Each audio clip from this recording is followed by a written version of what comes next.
उधर कर्नाटक के बेंगलुरु में भी मुहर्रम की गहमा गहमी तेज हो गई है। अलग अलग तंजीमों की जानिब से इमाम बाड़ों और दीगर मकामात पर आज़ादारी मजलिस के साथ सबीलों का रूहानी मंजर देखने को मिल रहा है। कोविड-19 के दौरान दूसरी बार आए इस महीने में लोग गाइडलाइंस का खास ख्याल रख रहे हैं। मौजूदा हालात का जायजा लिया हमारे बेंगलुरु नुमाइंदा शाहिद काजी ने। माह मुहर्रम के शुरू होते ही बेंगलुरु के नीलसंद्रा में गहमा गहमी शुरू हो जाती है। आज हम मौजूद हैं बेंगलुरु के नीलसंद्रा में, जहां इदारा फ़ैज़ुल इस्लाम के तहत मजलिसें सजाई जाती हैं और मुहर्रम के तकरीबात मुनक्कद होते हैं। अब बात करते हैं ज़िम्मेदारान से। सबसे पहले बात करेंगे इदारा फ़ैज़ुल इस्लाम नीलसंद्रा में, इसकी बुनियाद कब से शुरू हुई है और क्या तकरीबात का एक रस्म जो है कदीम से जो चला जा रहे हैं वो क्या रस्मात हैं? 1981 से मुसलसल आ रहा है, ये हो रहा है यहाँ पर। और पहले छोटी जगह थी, आज का अब बहुत काफ़ी बड़ी जगह हो चुकी है। एक 2400 स्क्वायर फीट, एक 10,000 स्क्वायर फीट, वो मस्जिद इमाम खाइम के 16,000 स्क्वायर फीट, ये जो है ये पूरे शिया कौम का कनेक्टेड की जगह है। कितने सालों से जो है तकरीबात हो रहे हैं यहाँ पर 1981 से हो रहे हैं, 1981 से मुसलसिल हो रहा है।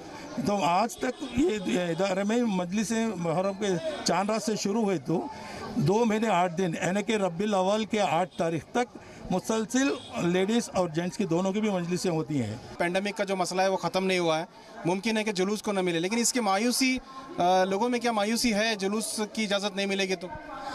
बिस्मिल्लाहिर्रहमानिर्रहीम। यहाँ पे मायूसी तो बहुत है, ये पेंडेमिक की वजह से। अभी यहाँ पे जैसा गवर्नमेंट गाइडलाइंस के हिसाब से उसके मुताबिक जो भी गाइडलाइंस गवर्नमेंट सरकार ने जो गाइडलाइंस दिए हैं उसी के मुताबिक हमको ये करना पड़ रहा है। मजलिसें वगैरह जुलूस नहीं है अभी तो। किस तरह से ख्याल रखा जा रहा है कोविड-19 के इस दौर में, जो तकरीबात हैं उनको किस तरह से मनाया जाए? जितने भी गवर्नमेंट के नॉर्म्स हैं, जो भी government local government state government हो या सेंट्रल गवर्नमेंट हो, जो भी गवर्नमेंट के नॉर्म्स हैं बखूबी हम लोग एज ए अंजुमन मुहर्रम से बहुत पहले, करीबन 1 वीक पहले हम लोगों ने सोशल मीडिया के थ्रू हमने गाइडलाइंस इशू कर दिए हैं। ये गाइडलाइंस व्हाट्सएप के थ्रू, सोशल मीडिया जो भी फेसबुक वगैरह के थ्रू हमारे जो भी अंजुमन के ऑफिस बेरर्स हैं, प्रेसिडेंट, सेक्रेटरी वगैरह, उन लोगों ने पब्लिक को एक जनरल मैसेज दे दिया कि ताकि वो तैयार रहें कि भाई ऐसा ना हो कि वो मतलब उनको आइडिया ना हो कि क्या है किधर है। तो ऑलरेडी हम लोगों ने इन्फॉर्म कर दिया है।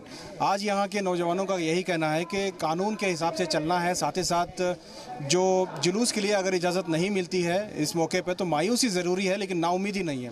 हो सकता है कि इस बार ना हो, अगले बार ज़रूर इस बीमारी का मुकाबला करते हुए जुलूस भी निकालेंगे और बाकायदगी से मातम भी मनाएंगे। कैमरा पर्सन समीर के साथ शाहिद काजी, बेंगलुरु।